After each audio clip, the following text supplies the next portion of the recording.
Before we get to where you found us on Match Channel, let's get you up to speed of how it all started. Just waiting on arrival of our first car. Should be here any minute. There she is. Oh, it is yellowy. Yeah. We've got dollies, you see, we can... Yeah, well, one more dollar as well. The lads found out, actually. I've given them a bit of stick, to be honest, because I feel like we paid too much for it. But it's one of those cars that everyone wants. It's grown on me. I think when we first bought it, I was like, oh my god, not only is it crashed and battered and everything else, but it's like a boy racer car. You know, they're revving it up outside and thinking, oh god, it's like not my kind of car at all, but it's definitely grown on me. Whoa, whoa, whoa, let me stop you right there. I don't want you to be misled into thinking Dan's a man of fine taste. The comment there he made about it being a bit of a boy racer car and not really being his thing isn't quite right. Let me tell you what Dan's first car was.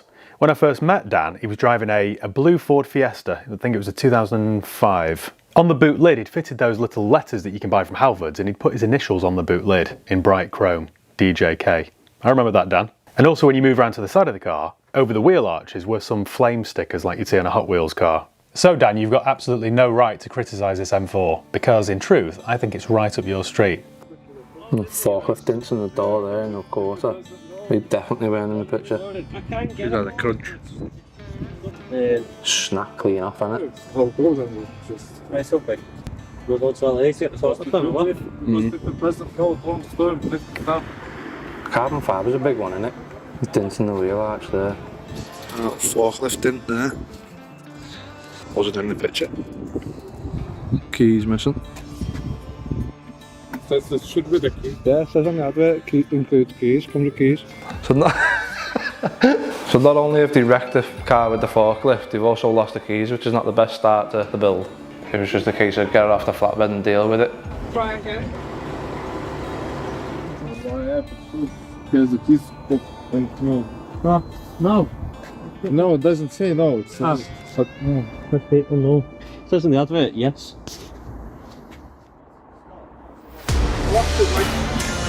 Yeah, it wasn't so much arguing, but yeah. He said, oh, it didn't come with keys, so I showed him the Copart ad, which clearly said it had keys. We had to get onto Copart, ring them up, and they eventually found them in the yard. And then posted them up to us. Were you scared to pick the car up? I picked Dan's 75 grand machine up with that forklift. Dan said, will you go and get that one? Went and got it, put it on, picked it up and that, it was huge as well. Just picked it up, put it on the floor, I was like, yeah, Sam. It's not mine, is it? The car was a bit sketchy. It's balance with the car, yeah. And it was slightly off balance, like more weight to the back, and that's why he grabs hold of the wheel, just to balance it out a bit. It literally took my weight really to even it out there. Yeah. What's that, about 300k?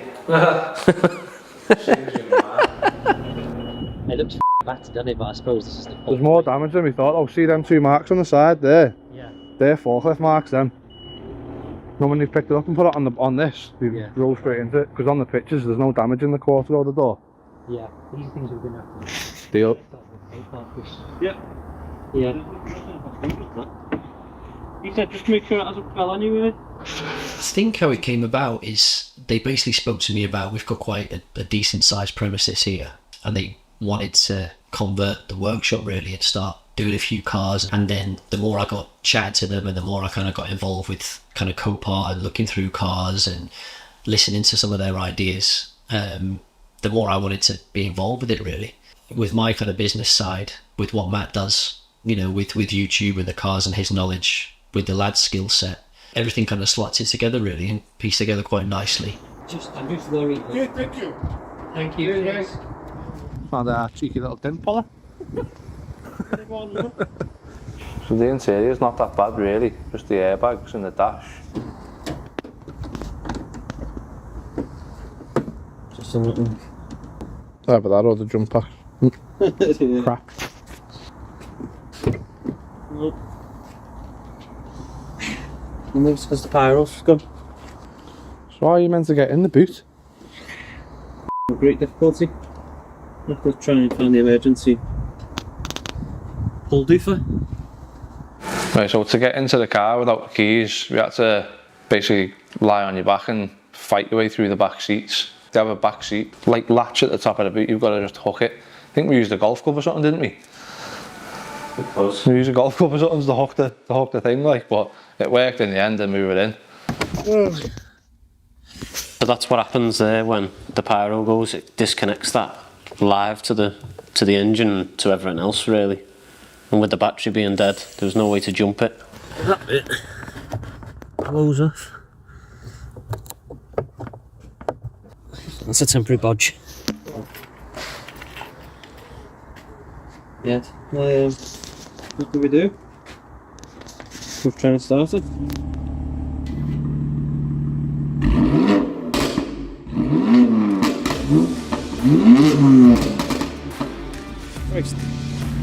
Right, after a full day at work and spending a good few hours sorting the Beamer, it's time to go home and see the missus and the kid. Yeah.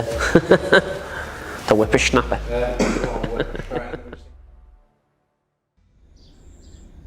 After getting the car started last night, today's job is to get this overpriced Robin Reliance in the garage. So recording?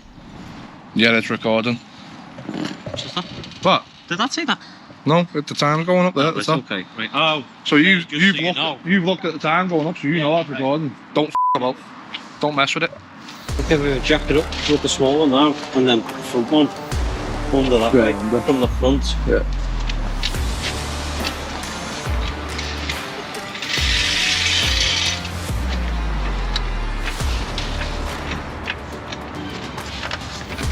Steal that. Go. Stick.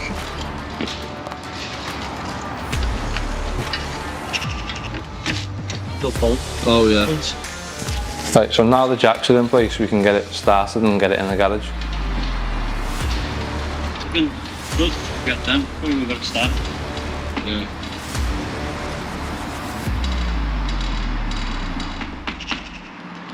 Ah, is the battery dead? Busted that. The good thing about it was the pyro fuse was still attached then, so we could just jump it. Yeah. You know what I mean? Yeah. Which saved a lot of hassle. Imagine having to get in that boot again. Right, friggin' nightmare. Oh, there you go.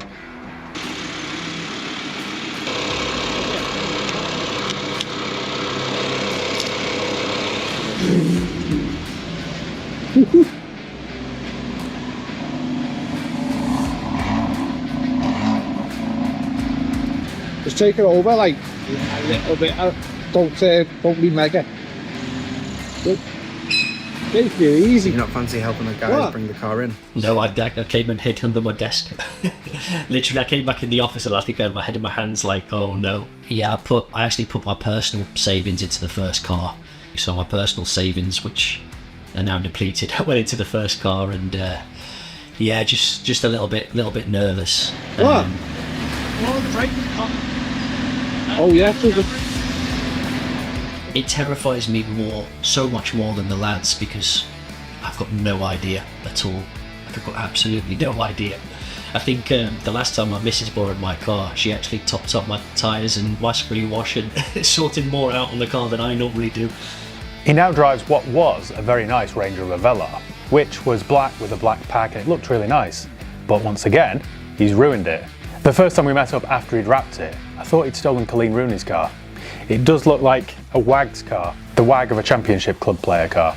Go on, take it easy then. Whoa. I'm going to keep hold of that, defo. To be honest, we're trying to get it in there on stones, but not smooth with jacks is quite hard.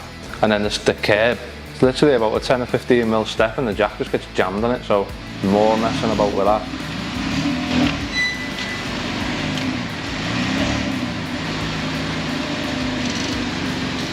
I don't know. Well, driving it with three wheels was a bit of an issue, and getting it aimed as well, because it didn't like to steer. For some reason, with one wheel it wouldn't steer. That's why we're having to aim the jacks. It's going to be hard to get that wheel up there. Right. If it'll roll back on that. Go on.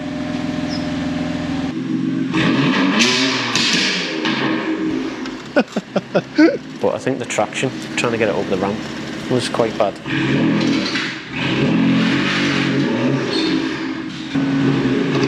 You'd think it'd be easy getting a 3-wheel car into a garage, but it took us more than half a day. The dolly collapsed and ruined the floor, and it was just a nightmare. We'll stop there. Right, we're gonna have to do a bit of a paint job on the floor there now, but That was a bit of an issue as well. It's only about 10mm lip, but obviously the jack wouldn't drive up it. So then we had to get a jack outside, get to the step, get a jack inside, get it past the step, get the jack back on. I mean, it was a nightmare. But, and then the traction, like you say, where we've got to push it across because it was too far over towards the wall and stuff. It was fun, to say the least. you were there. Don't wash your tail out as well. Oh, then.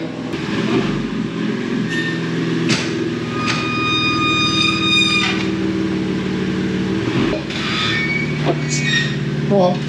Go ahead.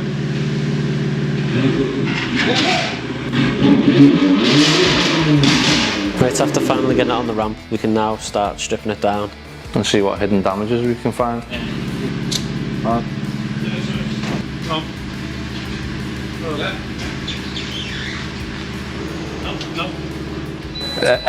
Everything in one go just made it hard work, like. Made it a bad day. Yeah, but good at the same time. Nobody can get around, is there? No, just takes a bit more about. I didn't think it'd take that long to try and get it on the ramp, to be honest. It was a good half a day. Yeah, it was a good 3 or 4 hours, like. Yeah.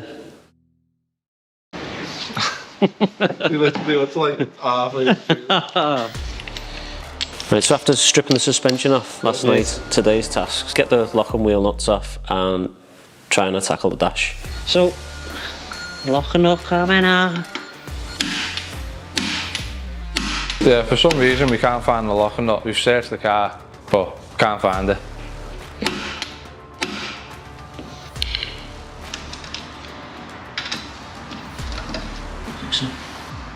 It wants to come off then.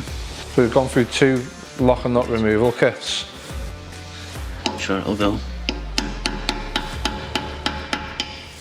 I had to go and borrow another off another mate, and that one did work. Tell you what, this'll work. This'll work.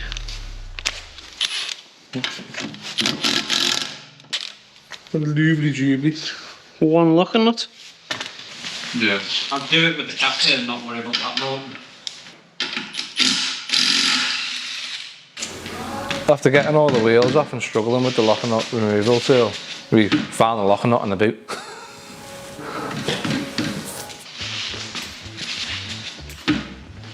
We must have been there a good hour and a half, innit? So we took that wheel off just to compare sides and noticed there's a slice in the only good tyre on the car. To the gods. Stupid, isn't it? Yeah, it is. All 8mm that half, and then you have 1, 2, 3 caps that pop out, and 2 10mm plastic, 3 10mm plastic nuts on that half. Stupid. Must be. Oh, that's broke. Found a broke bit. Well, another bit that needs plastic building.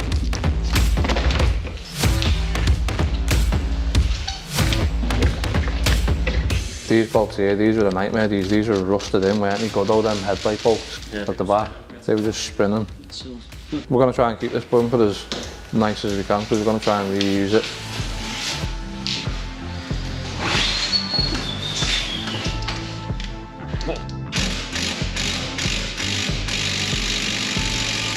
Have you done the front too? I just cracked them off. yeah.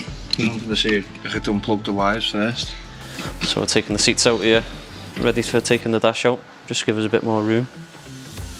Taking the steering wheel off just makes it 10 times easier doing the whole job really. Getting all your plastics off then actually pulling the dash out.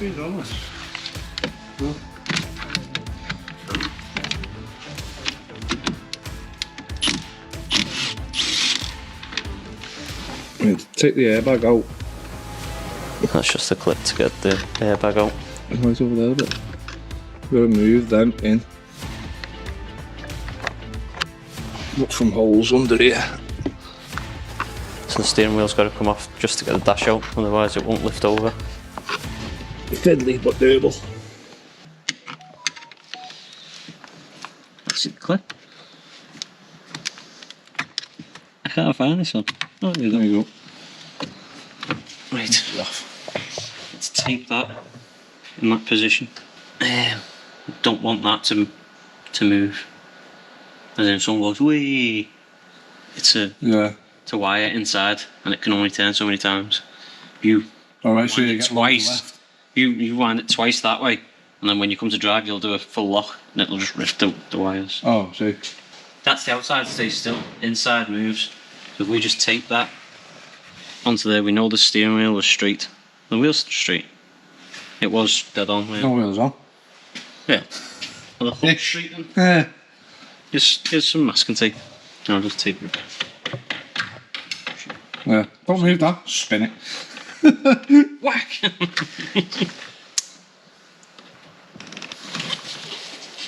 Matt Armstrong done it once. Oh. Spun it and didn't realise. And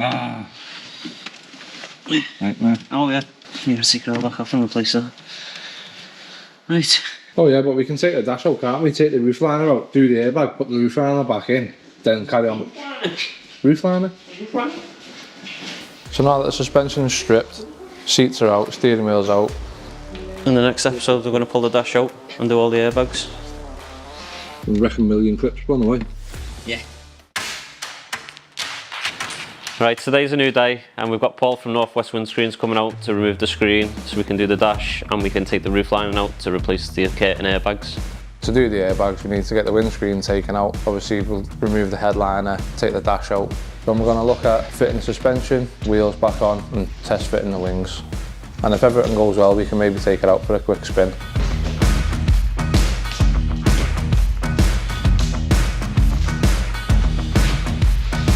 Paul kindly said he'll come back and fit the windscreen at a later date just to give us the opportunity to do the dash, take the roof liner out. It just makes the job a whole lot easier really, instead of struggling. Right. We're going to get the centre console out and the headlines. What's it on there? Oh, that's a bug, that. BMW.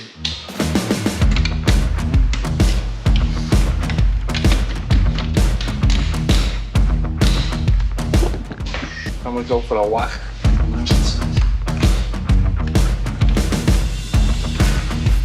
I need What's that? key. Go faster button. What's that?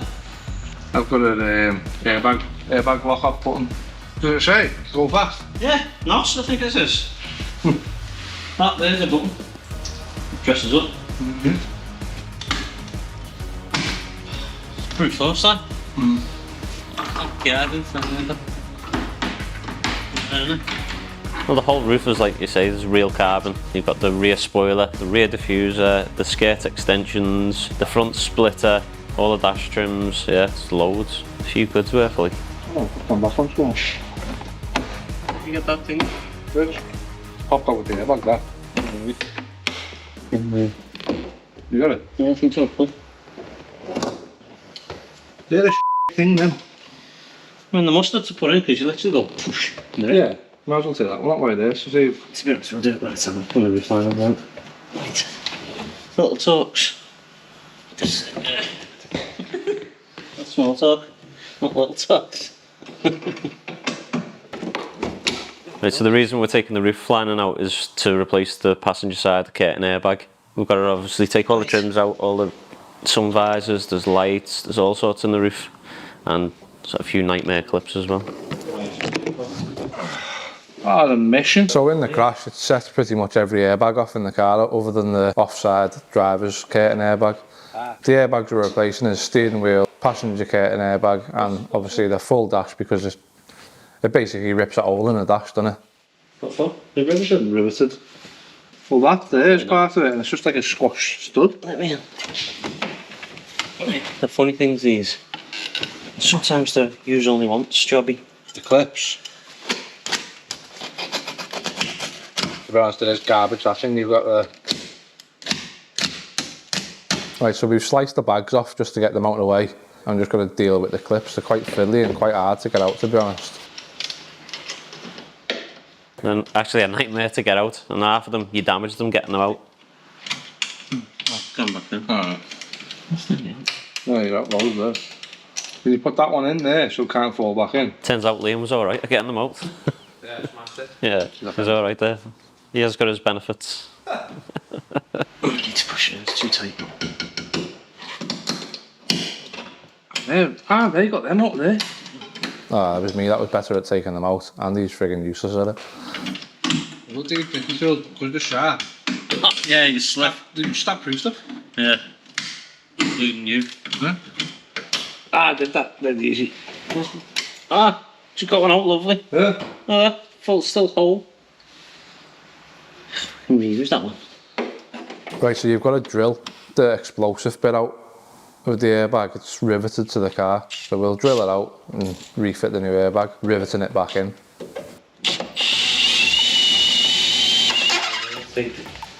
So we've got ourselves a rivet gun, electric rivet gun, and they're absolutely great, they are. We've seen the lads use it on the signs when they do the signs next door. Loads of times thinking, I want one of them, me. Because normally when you're riveting, you're either pushing dead hard. So when it snaps the rivet, you either go forward a little bit, and you can obviously either, like, in that case, you could probably tap the window. Imagine putting a windscreen through it, or the window through the side or something. Yeah, but that, as soon as you pull the trigger, it just snaps it off clean, you don't even move. So there's no pressure behind it, you're not forcing nothing.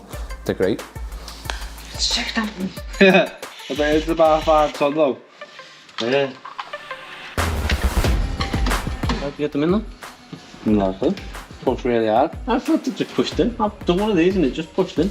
So luckily enough doing this, only the near side went off and we don't have to replace the offside curtain airbag. Flying.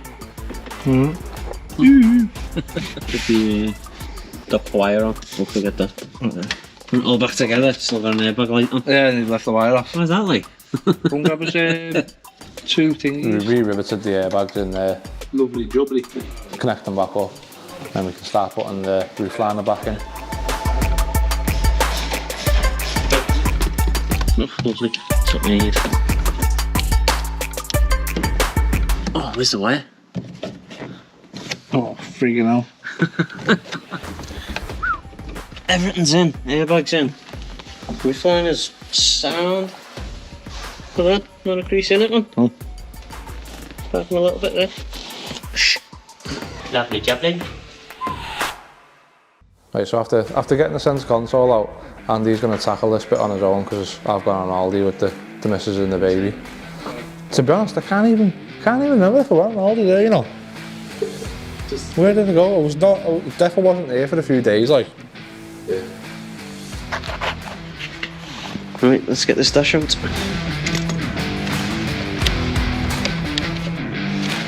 So as far as dashes go, this wasn't actually a bad one to do. You need to make sure that doesn't spin.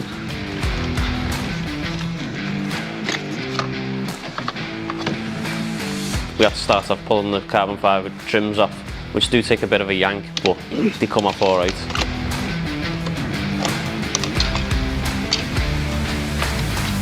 And then it's basically undoing all the electrics. There's wires everywhere, and the best thing to do is remember where the wires go and how they're routed. That's the most difficult bit of doing the dash, really.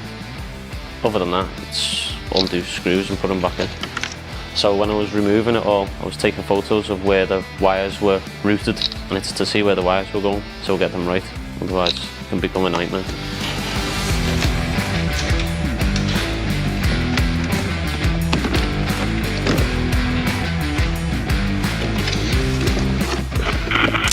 After I left Andy alone taking the dash out, we did actually get broken into, and we got all GoPros and Canon cameras and everything stolen, so we are actually missing a good bit of footage from taking the dash out. So yeah, 6 o'clock, text message, I think one of the vans has been broken into outside. I wasn't panicking too much at first because I thought we haven't really got that much in the vans really. A lot of the guys, you know, take their tools out at the end of the day. So I wasn't panicking too much, even though I thought about damage and stuff. Both vans they'd kind of got into, but looking around thinking, look, they're kind of taking that much.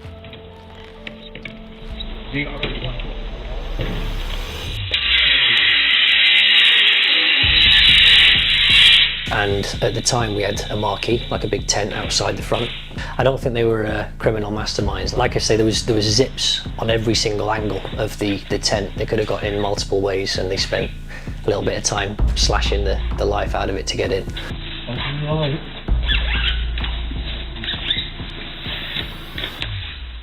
Literally walking over to the entrance, I just glanced over to the right and saw like a big slice in the side of the tent. Obviously run over, and then as soon as I looked round the corner, there was just smashed glass everywhere. They'd literally kicked the bottom panel in.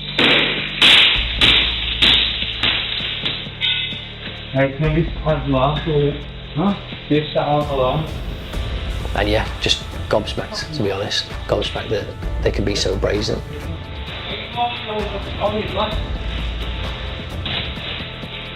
Let's go.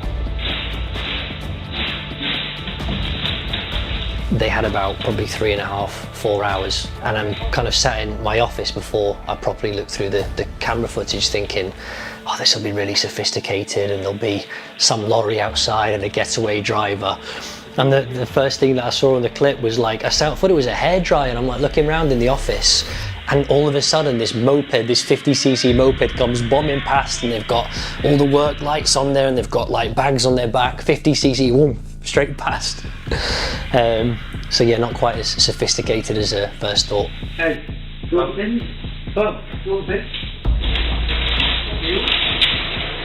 You know, we spoke to Matt's videographers at High Peak, and we got some advice on the GoPros and all this fantastic equipment, and had it for about, I don't know, 2 weeks. They sold everything, the GoPros, the diagnostics as well. I think we had the diagnostics for about, I don't know, a few days. That was about £1,200, the diagnostics tool, and yeah, they took that. Adam was more upset about the fact that he'd programmed it all in, spent about 2 days programming it to have to do it all again, but again, these things happen, I suppose. They didn't touch the car then, or try and break into the car? Or... No. Didn't touch it. I don't think they wanted to bother with it, to be honest. They took one look at that front wheel and thought, nah, they're all right. Tools can be replaced, and some of the equipment that we've got can be replaced, and that's why you have insurance, I suppose. But the stuff that really hurts is the personal stuff. My little boy's first birthday present, a little bit of a keepsake, he's 4 now. And then Matt bought Xander for Christmas last year, like a little vintage car, little red vintage car. And he used to love coming down to the office to see Dad. Well, not to see Dad, to drive this car, you know, around the office, and he was going, you know, around the reception area and everything else. And they nicked that. It's just, you know, a nice little present, something that he loved. But they nicked it, you know, a little vintage toy car, which kind of shows mindset, I suppose, really. And it's how you kind of respond to it, how you bounce back. That's why we've got insurance. That's why I'm organised, and I've got all the cameras everywhere. And today's another day, and we'll just carry on as, you know, as normal. That's just kind of how I see it, I suppose. Some thick froth on there today. They're going frothy, that machine. You know why that is actually, don't you? Joe topped everything off the other day. Noticed it starts getting grim, the froth. Is it? Yeah, spooning out anyway, it's horrible, isn't it? After them taking the cameras and stuff like that, we haven't actually got the footage at all of the dash coming out, so you'll have to just deal with the dash going back in. Right, time to put the new dash in.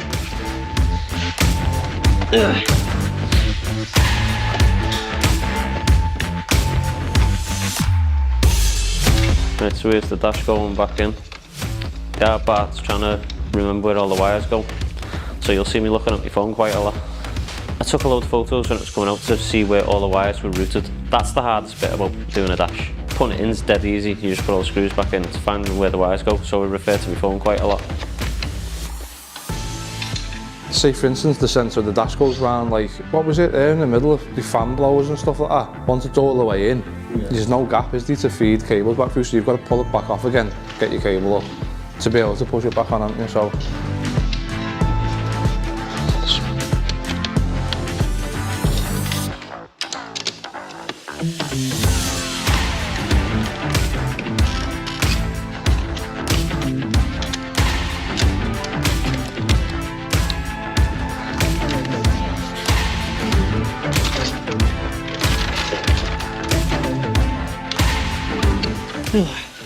Right, I've just double checked because I've seen the gone back through my video.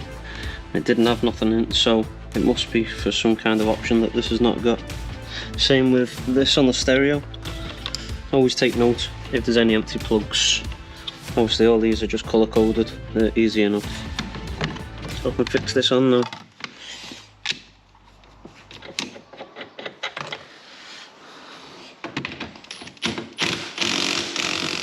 Another airbag.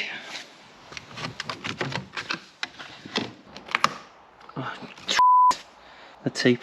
Right, so after getting the dash in, steering wheel on, all looks great, and it's only when I turn the steering wheel I realise I've left the tape on the squib. So as we mentioned in the first episode, it's about taping the squib up. It's important to tape the squib up so the squib doesn't turn whilst the steering wheel's off, but it's just as important to make sure you take the tape back off when you fit the steering wheel. Dopey ass over there doesn't. Pressure. Yeah, so as you can see, the windows get bonded in, but this bonding stuff's bad if you get it on your fingers. It'll stain your hands black for days. Bad stuff to get on your fingers, that stuff. Honestly, when we used to put them windows in the vans and all that, you get it on your fingers and it's there for easy a week. You can scrub at it and scrub at it, it just stains your fingers black. It's bad stuff.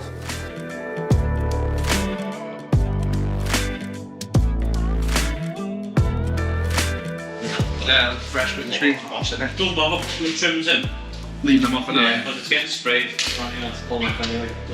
What did they put? Is there a special coating in it? Yeah, it's just another coating inside the windscreen. And on them coated windscreens, when you're stood outside, it looks like purpley tint to it. Yeah. And it's called a heat resistant windscreen. Stops the heat from getting in the car. Now we've got the window fitted, we can look at getting the suspension on. Just get out. The damage with the suspension was literally utter mangled, like there was not a salvageable bit on it. So we found a whole new suspension leg and caliper and disc on Facebook Marketplace. Looking on eBay, you can pick a caliper up on its own for 400 quid. And we managed to find a full leg, disc, caliper. I think that was 500 quid. So we've picked the whole lot up really for the price of one caliper on what you can get on eBay. That's where they're gonna go, yeah, f off. That's because you've stripped the car down the road, that's why.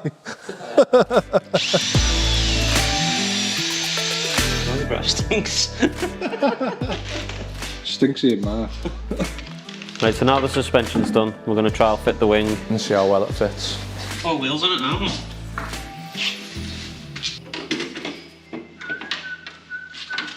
We've noticed a couple of the brackets are a little bit out of place, so we're going to give them a bit of a love tap with the hammer, get them in the right place.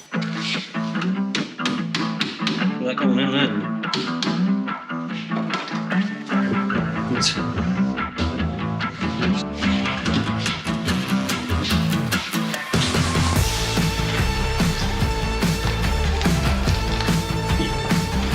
We managed to get the bumper off quite nice, to be honest. It's not as bad as we thought it was, so I think it is savable. Like. Yeah, there is a bit of a fold down, so you put heat into plastic and you can push it back into place. When it cools down, it sort of stays there. So I'm just trying to get the shape back. Yeah, so after finding some scratches in the spoiler, we're just going to sand it on the car because it's easier than it moving around on the bench. Try and get these scratches out to be removed. So It's a decent gouge in it, like as if the direction of it though, it must have been as if like a bloody big stone's come over the car and just slapped the spoiler for where it was and how bad it was. Like just taking the lacquer back down to It's basically low as you can. It's like sandpaper. Yeah, pour on the top is. Dan was a non-believer of fixing this spoiler. He was like, nah, it's ready for the bin, that we're gonna have to buy another one. But we've said to him, we'll sort it, don't worry about it. Go and hide under your desk, Dan. Really? And that's just, you think that'll just come out like that? Nice and shiny? no, you'll go fine. It just baffled me really. I walked in and they had sandpaper on it. I'm thinking, oh my God, isn't like the carbon the most expensive part of the car? Like, yeah, no, we're fine. I'm thinking, oh my God, literally like going over, sanding it. If they weren't so tight, I'd think that by the time they'd finished that, after everything they'd done, scratching it, sanding it, if they weren't so tight, I'd think they'd actually like replaced it out of their own money just to prove me wrong, because they wouldn't do that. So they definitely got fixed properly. Oh, we're laughing here. Kill one side of them. What's it do? Yes. Amazing to be honest to see the outcome of that really, but they always amaze me with stuff that they do. I think that's part of the reason that, you know, I teamed up with them, and because they can turn their hands to anything. They don't know something, they learn it. You know, they got quite a lot of stick in the first video, which I thought was quite funny, to be fair. You know, you're not taking it seriously, and, you know, a little bit of a joke, and your real mechanics. People are going to be, I hope, amazed over time with how capable they actually are. But yeah, they are impressive to watch, and it's nice to see their capabilities on a daily basis. It's yeah, I never tell them this, by the way, but it is quite impressive. Lee, I can hear something rattling around in this little compartment. Saying that, what there's one locking wheel nut. Is that the friggin' locking wheel? Gonna be the locking wheel nut.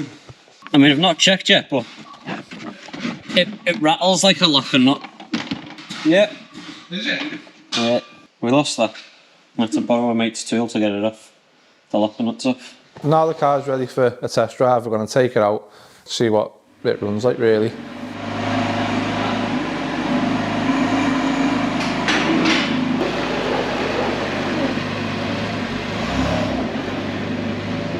What's that noise? What? What's that noise? Shut up.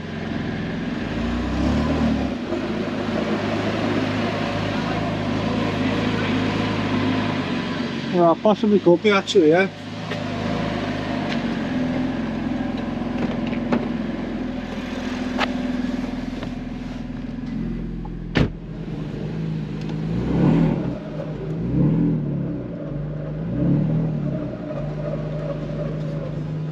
That's not dirty brakes, that.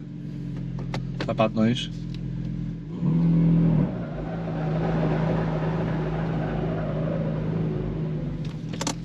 Oh, that's from the bit.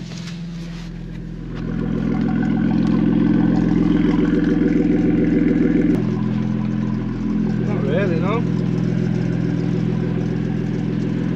It sounds like prop bearing, you know, or something like that.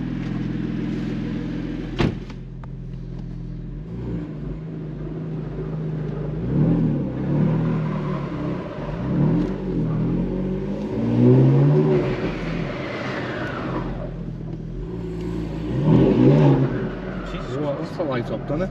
Yeah.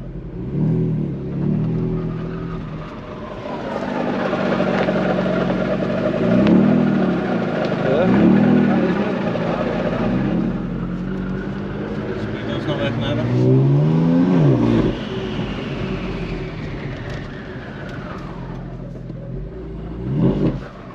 Jesus. Get it down.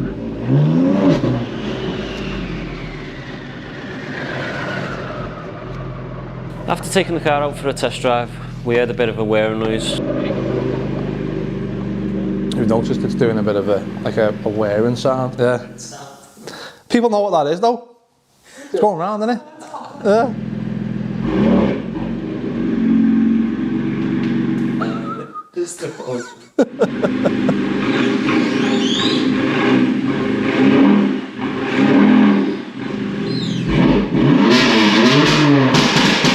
Apart from the whirring noise, like everything else seems to go into gear nice, sounds lovely. Or naughty, depending on what you're into. Well, we'll switch your gas. Yeah. It goes forward. Run forward and backwards. Bring it back in, we'll get it on the ramp and we'll investigate. We then start it right in here.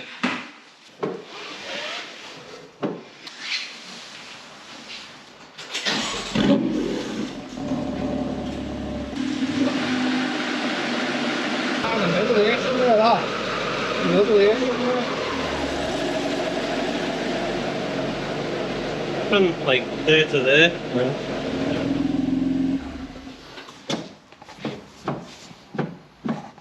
Okay, so now it's on the ramp, we've noticed that the prop shaft's rubbing on the exhaust heat shield, obviously in the crash or whatever's gone under the car in the crash, or it's pulled the exhaust shield down a little bit.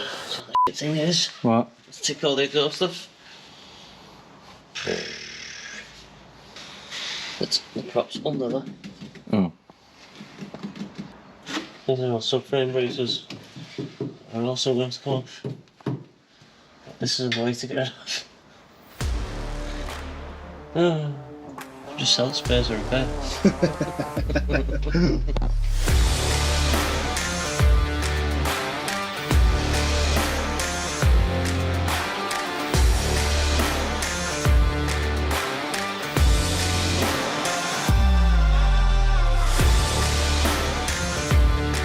After removing the exhaust and bending the heat shield down, took it out for another test drive.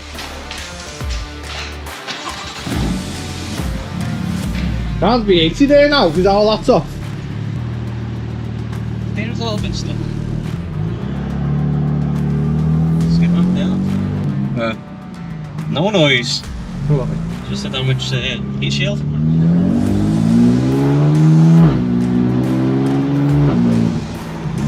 Maybe that. Yeah.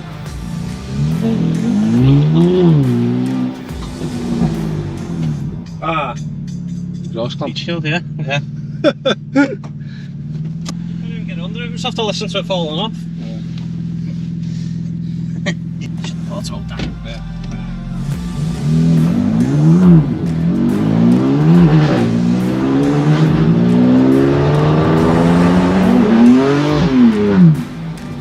That's a tight one. Your pants. Well done, eh?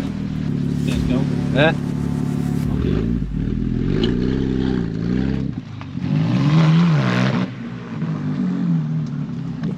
So now it's time to get it on the trailer and take it to paint.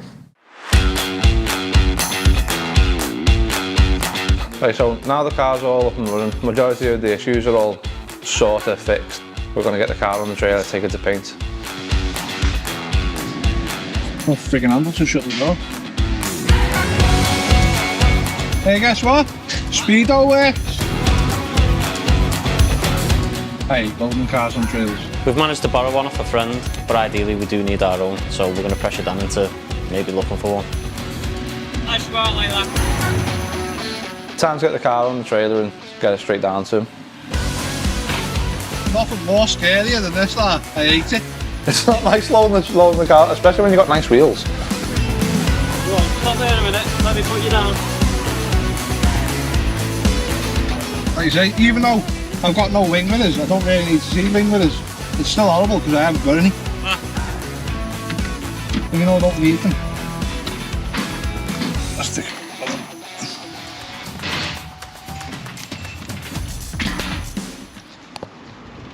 A beast. Yeah.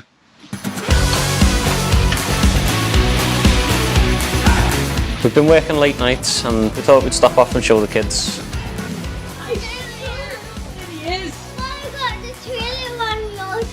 So we're going to take that to get painted. Can I come? If you want. Yeah, I can. The kids wanted to come for a ride in the truck whilst we take the car to painting, so we went and picked them up and had an hour journey out with them for a bit. You haven't got me dodges there, you? Yeah. You like it? Yeah, wait. Right, so now we've arrived at the paint booth. We know he's good. He's painted one of my previous cars. So that's why we went with him. We're going to get it off the trailer and he said it's going to take about a week to paint. So we'll leave it with him and he's going to give us a bell when it's done.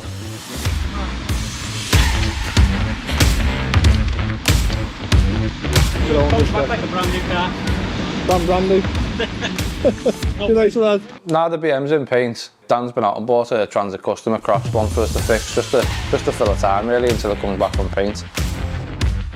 He needed a van for his fleet, so we just done that within that week. It's only a quick build, and if it's something you'd be interested in seeing, let us know in the comments, and it'll just be like a one video type thing.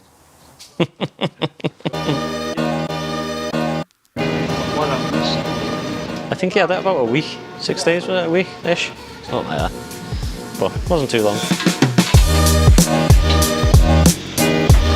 Yeah, we were happy with it, like it was gleaming, weren't it? Especially the yellow was good in it when we picked it up. The sun was baking that day, so it was nice to pick it up in the sunshine, like. Oh, it was lovely, stunning.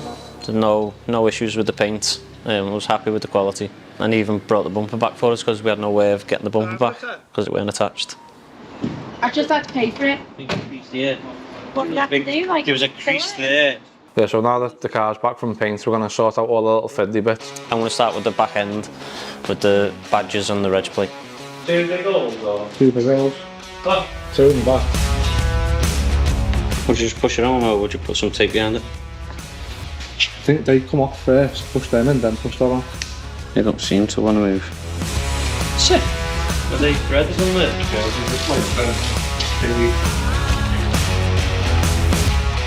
So while we're putting it all back together, I'm just finally adjusting the bonnet so it's perfectly straight and all the gaps are nice and even. So putting the bonnet on, it can take a bit of messing about to get your gaps nice either side. That might be enough, that like. Yeah. You just basically loosen the bolts off just so they're slightly slack. You can knock the hinges a little bit, which will move the bonnet in a certain direction. Obviously, just got to keep trying, and it's a bit of experience really. To be fair, the bottom one's matters over the That's all better. Well, the car's been back here a day and bit on it already. Not the paint like, but still it wasn't far off getting it.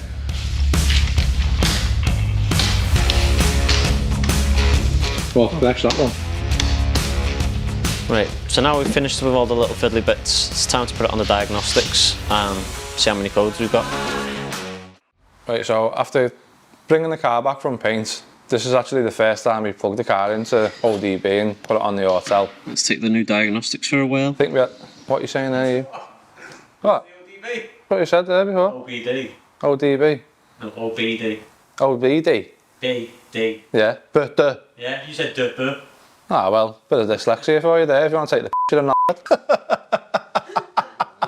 Right, after bringing the car back from paint, we're going to put the car in diagnostics. This is the first time we've actually plugged it in, so we're going to have a bit of a guess at how many fault codes there would be. See how many codes we've got.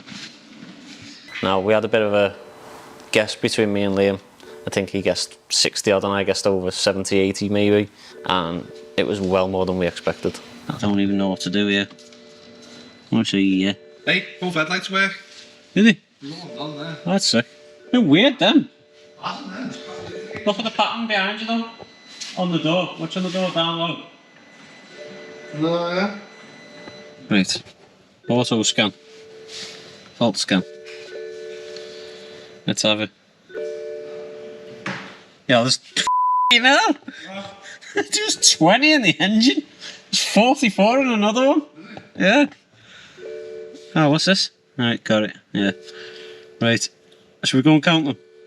I think they end up being like 213 fault codes or something like that. 44 in front electronic module.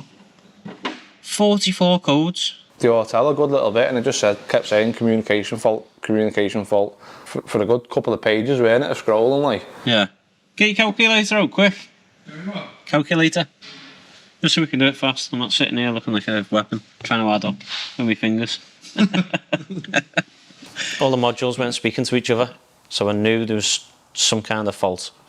But yeah, we were on it all day and basically burnt our brains out. Hey, we've got some with no faults. Near on a full day, messing around with, because we thought we had like a broken wire somewhere, and our mate here, who knows he's quite good on diagnostics and all that, and even he couldn't suss it straight away. Yeah, no. About 72. In the end, we ended up just going home and think, sod it, we'll have a look tomorrow with a fresh head. Well, one of the easier ones, like. Yeah, so we come in the next day. I had a bit of a brain fart and thought we'd fitted the new airbag module as we fitted the airbags, and just thought maybe that's not coded in. It's not letting all the messages pass through, and it turns out that was the fault. We plugged it in, left it hanging out the centre console, and deleted the codes, and they all deleted. And that's the first time we got it down to about 12 codes, I think it was. And now they would have just been literally the fact that the bumper would have been off, and they had wing mirrors and everything off, didn't we? Door cards off and all kinds of stuff. So headlights were out and everything. So that they were pretty much the 14 codes that we had left. Like, That's happy days, that, isn't it? Yeah, so the airbag system is fixed. And everything else. And a lot of the other stuff, yeah. You can spend money on tyres. That doesn't make sense at all. Major disaster averted there. So, after deleting the codes and it got down to 12 codes, obviously we were all giddy that we'd sorted the problem out. Forgot that left the ignition on. Now I know the ignition shouldn't be on with anything to do with airbags. It was just the giddiness of the moment, and I put the airbag module back in. Yeah, it's a bit of a problem after that. Why we didn't just do that anyway, you know, at least thinking about it. We did say we might have to put that back in. And Long days, burnt to the head. yeah, that's what it is. You've been now. Boom. That's a bang that up, isn't it? Yeah. What a bomb had gone off. I mean, it was heavy. Oh, it was loud. Instantly, for the split second, you just don't know what's happened. It's just a big bang. I didn't know if the building had come in or what. I don't know. It's just, your head scrambled, innit? Ears were ringing. Is that earthed out? It's a weird feeling, like, I don't know. I think it's more weird because obviously when you're about to crash, if you're running in a crash, you sort of see it coming, you're going to expect something to happen. There's already a bang going on with a crash going off. That there, you're just messing about in your own little world and then it just goes off. It's unbelievable, like. That's the airbags we've got to do again. At least we got them ones. Oh well, we know what we're doing. I stood at the back of the car and some voice just appears. I was thinking, what's happening here? To the back just messing about with that. Yeah. This is an emergency call. What happened? It's alright. We're trying to fix a car and the airbags have just gone off. Where's that But from? you had an accident right now, no? No. In a workshop. Oh, I'm in the workshop. Okay, no problem. We're okay. Have a good day, bye. And you, bye-bye. I didn't even know cars could do that, mate. And yeah, it turns out there's a BMW assist or something. Ringing us asking if we're alright and if we've crashed. That's mad, isn't it, the way that does that? That was bad. That was big, that. Yeah. It's a big bang, that there. I mean, we shouldn't be smiling because we've got to redo all this again. Oh, I know, yeah, but still. Well, that's a lesson learned. Yeah, lesson learned. Take the battery back off. We set the airbags off again, so it means redoing the job that we've already done. We've got to do it again. Right, so the pyro's gone again with our latest up. Now we're going to clean up this again. We've literally just fitted this, probably yesterday. That's the bit that pops off there, and it goes bang, and it goes bang. Right, I'm going to pull the seats out, or the interior out, and then I'll give you an update. Oh, it was horrible, that like. That video will not do that justice. Oh. Dead kicking myself, you know, honestly. Yeah.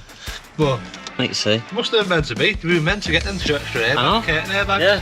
We knew something was gonna happen. Although we know exactly what we're doing now with the curtain airbags, it's going to be slightly harder because the windscreen's in. So we're going to have to take the seats out and hopefully we can get the roof liner out the door. When we bought the parts, we bought these two off a lad down in Birmingham.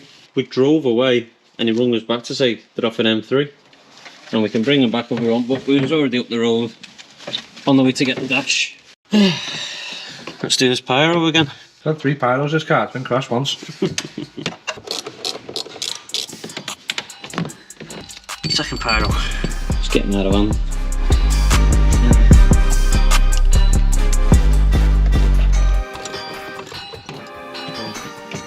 Till next time. Yeah. Right, so after the airbag disaster, let's get the car built up so it's looking more like a car again.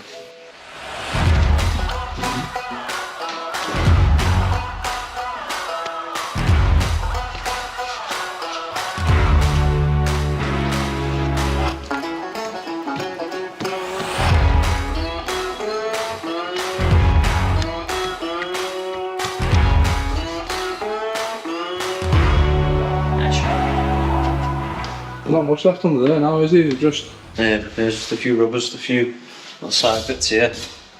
Them 2 plastic bits need to go under there, under the tight ones that are hard to get out. They're just more engine-y, fiddly bits really, nothing. They're just a cover for this. Yeah, them. That look good, don't it? Them. They're just a fiddly bit for the top of the shock.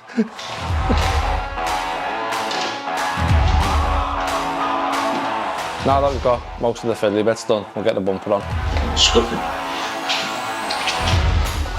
As we're about to fit the front bumper, you've got to plug all your parking sensors in and your fog lights and push it back and screw it up basically. Right, we need the clips so then everything else is sorted and ready to be cleaned. Probably a few more bolts underneath. Should try in the power underneath. So the last thing to do now is to get the arch liners back in and the wheels back on, and we can take it outside for a spin. We just chuck the plastic wheel arch liners on and then we're pretty much ready to take it out for a proper little test really.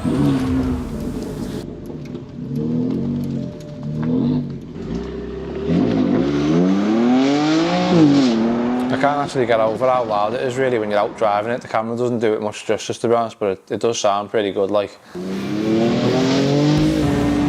had it up to temperature, we'd sorted that little wearing noise.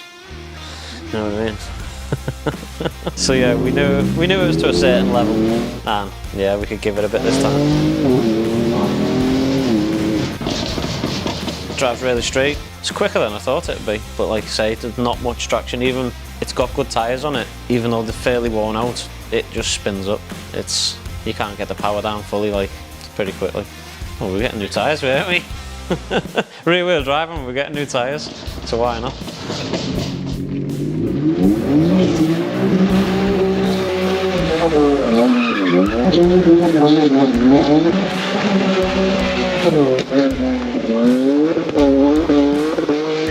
So now that we're happy with the car and we finished the tyres off, we're going to finish it off completely, as in new tyres, needs tracking, we're going to get the wheels refurbed, and I think we're going to take it on a dyno run to see what power it's putting out.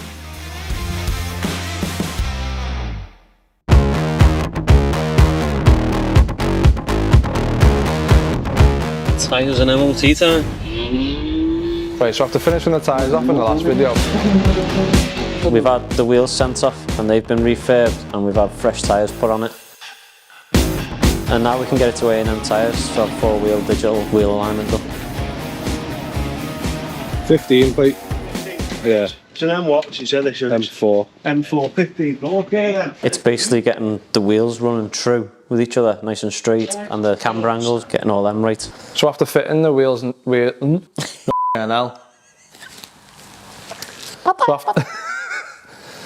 am I saying wheels weird there?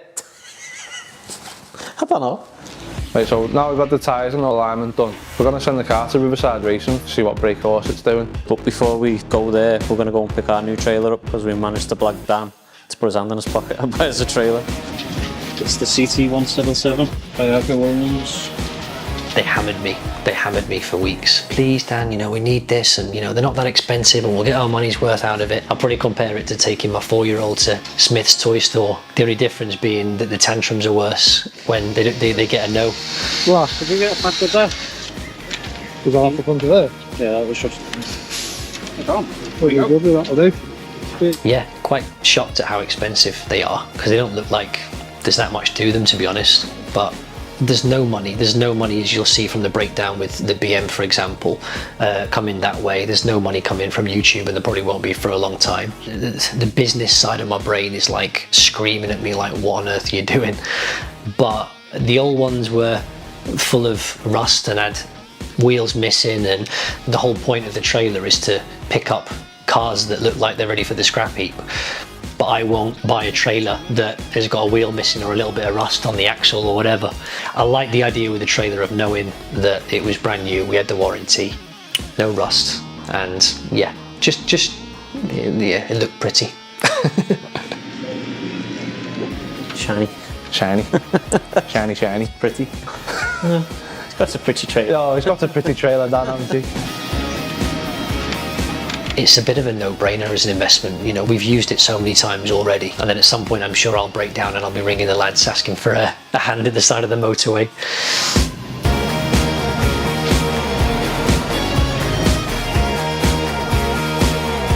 Rolling road day. See what power she makes.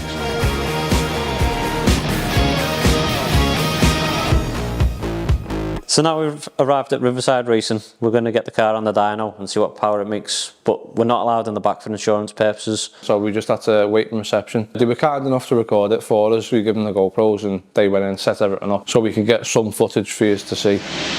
So the lads will put it on the dyno, drop it down, get the car going, get it warmed up so it's not cold obviously. They usually get it in like a mid-range gear, probably third, then literally just floor it to redline.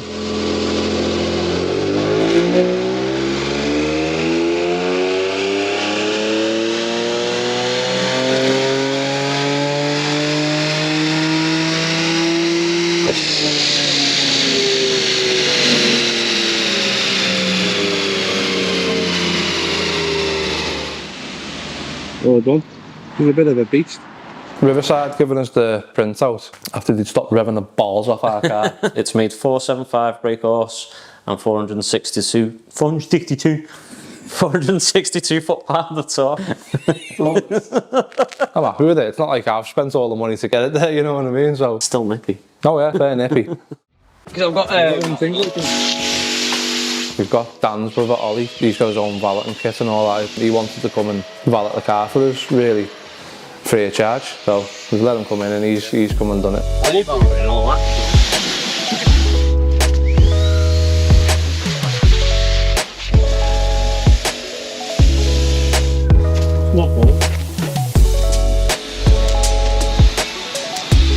I'm going to put ceramic shampoo on it, to be fair, so it'll be proper like fall off water. Yeah. Right, so I don't know what he meant when he said a heavy water wash it, thinking this is another soap he's got or... No, because it's like, it just runs off the side, so you save you about, right, it's towel. Yeah, I never thought of that. Right, I thought, oh, but you never thought of that. What he means is just rinse with the hose, it doesn't bead, so you haven't got to dry it as much. Turns up every day. Like I say, that window there, back window's dry, isn't it? Turn, blow it off like. What do you do? It's a bit of whiskey delta on that one. Yeah, tell everybody what Whiskey Delta is.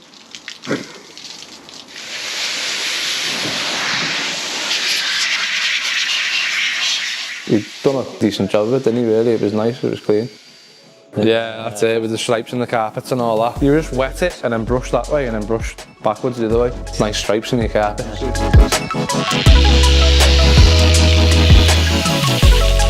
After he's cleaned all the car, he's put a ceramic wax on it for us just to keep it looking nice and shiny.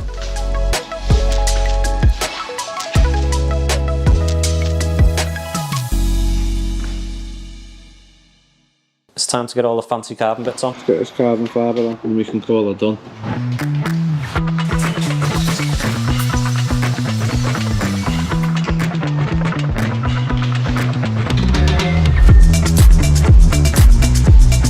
This one on? They're on then, yeah. On. Better get it done. This splitter that we bought here is come with no holes in, so we've got to try and line it all up as good as we can. We put a bit of tiger seal on it as well, quite good stuff. And then drill some holes in it, ready for fitting.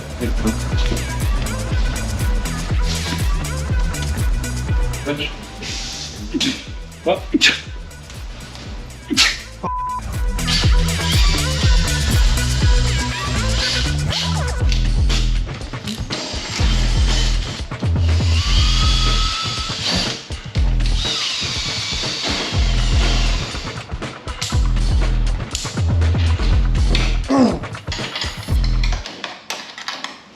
This is the original spoiler that we saved. So we just put 2 strips of double-sided tape on this and the odd blob of tiger seal just to help it stay down. Okay, I'll put that down. Yeah, well. Yeah. Come on.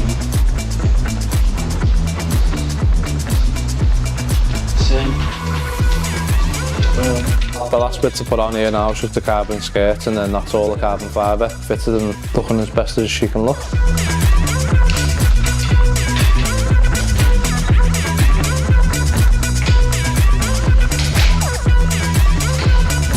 Bringing everywhere on the top of this like stuff.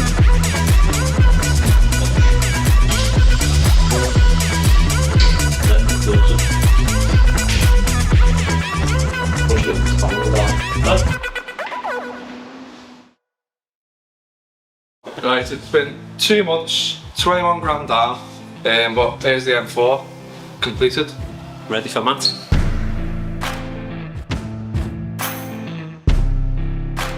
Loads of blood, sweat and tears, But it's been a good build, I've enjoyed it.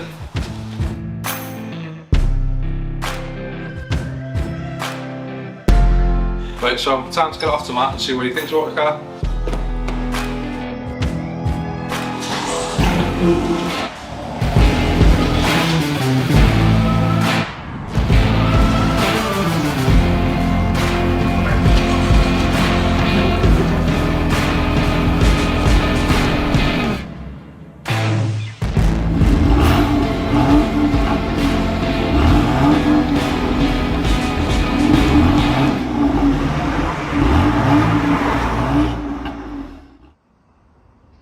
I'm quite excited now because the lads from Transformotion have just dropped off the fully completed Bmw M4, and I haven't seen this car for months.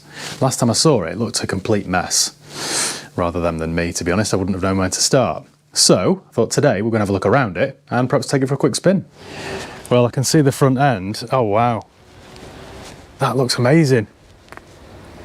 I know it's had a load of paint, this, but looks like a new car. I don't even know where to start now. Well, if you remember, all this was, you know, damaged. It was missing trim around the windows. Difficult to see in the wet, really, isn't it? But that is incredible. Very straight there down the panels as well. Panel gaps are good as well. That's a really nice job, actually. It's had as well 4 new tyres. So it's got 4 Yokohama tyres. The wheels have been refurbished. It's probably a little bit too leery for my taste, to be honest, the M4, but that now looks like a really nice one. I'm just trying to think here what it looked like before. Well done, lads. Done a really good job there. Picked possibly the worst day for this, haven't I? The miserable wet day. I think then we may as well take some shelter inside. Should we drive it? Oh, the inside's nice and clean as well. Oh, we've even got one of my I've massively overspent air fresheners. Look at that. Let's fire her up then. Oh yes. What a beast. I've been quite excited to drive this from the moment I saw it. Where should we go then? Left or right? Left or right? Sounds really good, actually, this. Naughty! I've been working with cars and surrounded by cars for all of my adult life, but something like this just blows my mind. I wouldn't know where to start with it. What they've achieved here with this is nothing short of incredible. I'm sticking out too far now. I'm going to look right at the front end off again. This DCT double clutch gearbox shifts really quickly, and so far it's not too jerky around town either. You'd really never know this car's history, would you? You'd never know it had been involved in an accident. What I really want to do now is just get out of this traffic and put my foot down a little bit. Open the taps a little bit. This is the trouble with M cars, isn't it? They do turn you into a bit of a hooligan. I'm not a quick driver at all, and yet the minute I get behind this, I just want to floor it. Just wants to go all the time, this. I need to do a review with one of these, don't I? I don't think, in fact I'm pretty sure I haven't had an M4 on my channel. Should you buy an M4? I need to do one of those. It was all going a little bit too well, wasn't it? I've just had a warning here, drivetrain fault, and an engine light's pinged on. Terrific. It's actually not running right. There's a slight misfire. When you press the accelerator, there's just a momentary hesitation, almost like a flutter. Yeah, it's not quite right, this. It's not quite right. Mind you, I suppose we're always going to have teething issues, won't we? Let me pull over a sec. I'll call one of the lads. Hello. Hi, pal, you alright? Hi, mate, you alright? Yeah, good. Well, firstly, great job with the M4, by the way. It looks mint. But I've just taken it for a quick spin and my engine light's on. Can you hear me? Mate, you can hear me better now? Yeah, that's better. Yeah, it looks mint, the car, but I've just taken it probably like, I don't know, a 3-mile trip and my engine light's come on. And it says there was a slight misfire. So I was thinking it was like spark plugs or something, but it says drivetrain fault.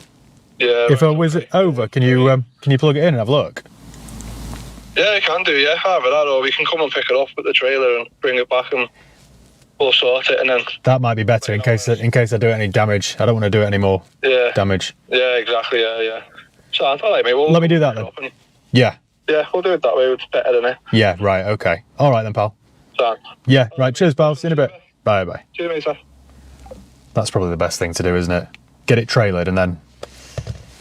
I don't want to do any damage. It's not like in limp mode or anything, but... Just never know, do you? With something as complex as this.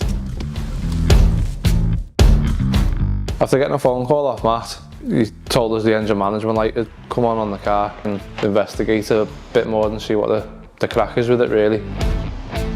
First thing to do is get it on the diagnostics and see what they say. We've driven it as much as we could, and it's lucky this light's come on while Matt's had it and not when the new owner got it, so we'll investigate and see what the problem is and get to the bottom of it. After plugging the car into diagnostics, it's come up with a code for Valvetronic servo motor. And a misfire on 1, 2 and 3. The Valvetronic servo motor seems to be a bit of a common fault with the M3s and M4s. And then we done that, and then the lambda was an issue. We've done some checks, spoke to a specialist, he thinks it's the lambda sensor, so I'm going to strip off the under tray and then see if we can get access to the lambda sensor, get the part number off it so we can order the right one, get that swapped out, delete the codes, and then hopefully it's all good.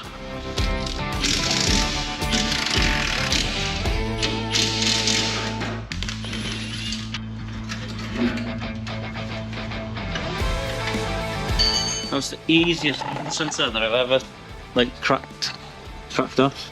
Actually no force at all, these are normally stuck in. You've normally got to use lots of heat to get them out. And I just thought I'll give it a little. So easy.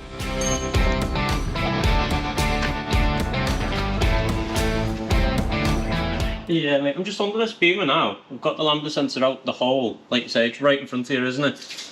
Are you sure you can get your hand up that edge? I cannot get my hand up there. Oh right, can you get through that way? I'll just do that then, because that's all. It'll take me 10 minutes to get them on.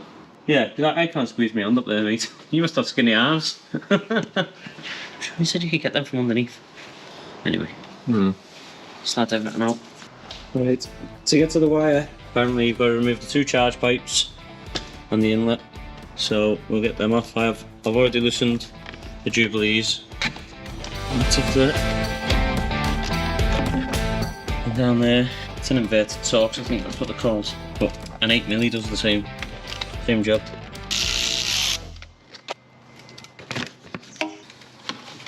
Got a dodgy back today. 2 cold them up, sort of right there. Hopefully this is the problem. Burnt off. No, it's there, like. Just getting it in the right light. Oh yeah. You be. You're all bad, that shit. 117. And when you ring, they go, well, I was going to do none of that. Fresh shit, you f***ing Oh, Richards? Proper kids drink that. Oh. Turn that way so the camera can see it. It's our fruit shoots. So we figured out our laptop's too old to have screen recorder. So Yeah, so This is how you get it. the cylinders 1 to 3. Yes! yeah. That's the one, look, That's the one. look at that. Yeah. That's what the misfire's on. Right, get in the boat now, defo. Buy it now. I'm rapid. I didn't even press on, I just press go and it's like... Right, we've received the Prezi in the post. Woo. Don't get the address on, people know where we are. Look at this. I hope it's this, you know. There it is. No, I hope it's Oh, you the mean problem. this is the problem? So there's that primary lander sensor for the Beamer. Beamer. It developed a misfire when we spoke to a specialist, and he's 99% it's going to be this because of where the misfire is. So we're going to leave that for now, move it out the way, get the Beamer back in, get that sorted, and then if that cures the problem, we can get it back to Matt straight away. Yeah, peace of mind, really. Yeah, that's it. Because I'm Yeah, it's doing me, I didn't know. Yeah. Kill my legs. Bit more. I reckon. Yeah. I reckon it's charming, me. Yeah. I don't want putting your hand in there, innit? Yeah. Just in case it does go snip. the top of the bonnet, really, shouldn't we? Right, we need to figure out how many tickets we need to sell then if we put this on Raffle Shack. So... A lot. Yeah, I know. That's what kind of worries me a little bit. Right, so that's loose. There we go, that's Oh, out. my friggin' back is shit today. So's your face. Talk me through your costs then, will you? So the car itself on Copart with all the fees and delivery, Okay. 14,162.26. Okay. And then putting axle stands in the ramp there because we don't trust it. I don't trust any ramps unless you hear the click click. Yeah, for the sake of just putting something in, you don't die. Yeah, I'd rather not die at the You'd rather minute. not die, yeah. Dash and airbag kits, £1,100 Was it really? with the wing as well. Right. Suspension, 500. No, I didn't touch the sockets. Not one single socket. So you knew it was open though, so you could just shut it like. So they're going, oh, I've left it open, it's gone everywhere. Just Leave it open, I went to grab it to see what was It was a specialist paint as well, that kind of yellow silver. Got like a glisten to it as well, so 2,200. We kind of budgeted about £1,000 at the most, thinking it was going to be a few panels. Yeah. But it was a whole respray. Yeah. No, I know the work that's involved in that, so that's understandable. Yeah. Right, then we get these charge pipes off and the air intake pipe off again. And hopefully this is the last time. Oh, wrong way. What else? All the carbon, which terrified me, to be Yeah. honest. I had no idea how expensive that was, 700. Right. 75 for the wheel arch liner. Yep. It's great, isn't it, that we're spending an absolute fortune on cars and I can't pronounce most of the things that we've ordered. I do this Aren't regularly, they? so you're not on your own. He's in. Charge pipes and all that back on. Delete the codes. I hope it runs right. this is what the BMW specialist said. Hope everyone else has got the fingers crossed. Yeah. What does a Valvetronic servo motor do while we're on the subject? Good question. Can I Google it? We'll, yeah. Yeah, that's saying no misfires. Now, when it was doing it last time, these first three were literally racking up like 1, 2, you know what I mean? Yeah. These it gets to like 20 odd, and then it go right, shut the injector off, because it's safe. Oh, so if it does 20 misfires per revolution or something, then I don't know what the difference is, but yeah, it gets up to a certain amount and then it shuts it off. go ahead, just you go out. Can't be asked being bounced about and that. Drop the thing all the way You ready down. then for the grand total? Have you got a grand total there? No, and I don't think I want to hear it. What were you expecting it to be, more or less? I was hoping it was going to come in at around 18, Right. but it was quite unrealistic now. Right, okay. Obviously, you've got to kind of take into account the lads' time and labour because they've put a lot of hours into this. This is like a lot of late an nights episode as of Wheeler well. Dealers right now, isn't it? Because we're not going to include their labour, are we? What a surprise that we've massively overspent. I kind of said at the start of this that we were not going to be that channel that overspent all the time, but I'm a bad influence then, obviously, because the grand total is £21,505. yeah. What I was thinking of was, if I allow 27.5 in total, maximum Allocation. ticket allowance then, allocation of 5,500 tickets. So 27.5. Then we've got costs of the payment processing company. And we've overspent by probably 3 or 4 grand. Everything you've listed It's there. the profit, really. You can't avoid, can you? It all needed to be done.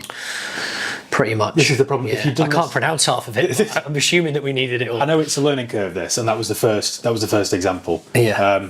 So let's just hope that the projects going forward then are a bit more profitable. So we're just waiting for Andy to come back now. He's took the BM out for a quick little test drive. See what he says when he gets back. Whether it's sorted it or we still got to mess with it. Sounds like he sorted it. Yeah. Fixed, yeah? Oh, happy days. Look at that. No misfire. So, Happy days. Get it back to Matt. so that's been sorted. And whilst we were there, we've done a full service on it as well. So now we've got our first Transformotion build done. I'm looking forward to getting on to the next one. Right there. You alright? Coming for a drive? That one's Andy, I'm Liam. Been asking me every day about the race car. Yeah. It's ready to go. And Andy's going to drive you, and Liam's going to drive you. the whole build and the whole kind of video so far has been chaotic, really, with like stress, money going out. Say hi to Andy as well. Seeing bits everywhere, not knowing if we were going to get it back into one piece, and then to see the car finished, all clean, waxed up, looking $1 million. Like it? Yeah, I saw you fixing the race car on YouTube. Yeah. Yeah, felt quite proud for them, really, that they'd actually done that. And as much as I believe in the guys, I had my doubts, because it literally does look like it's, you know, going to go on the scrap heap. And then, like I say, Steve sending over all that footage of driving it through Manchester and on the car park and stuff like that, was like, okay, maybe we can pull this off now and again, and we can do this. So, good feeling. You've been once going this car, haven't you, Pete? Yeah. I'm happy with how this one turned out. It's a lovely car. And whoever wins it, I think, going to be really happy with it. Right, so what are we saying? If you've liked today's video, If you've enjoyed it, I don't like saying like twice. like. Yeah. What do you normally say? Drive off right there. So if you've enjoyed today's video, please don't forget to like and subscribe, as it's the best way to help the channel out. We appreciate the support we've had off everyone with all the positive comments. We're trying to get back to everybody as much as we can. We'll see you in the next one.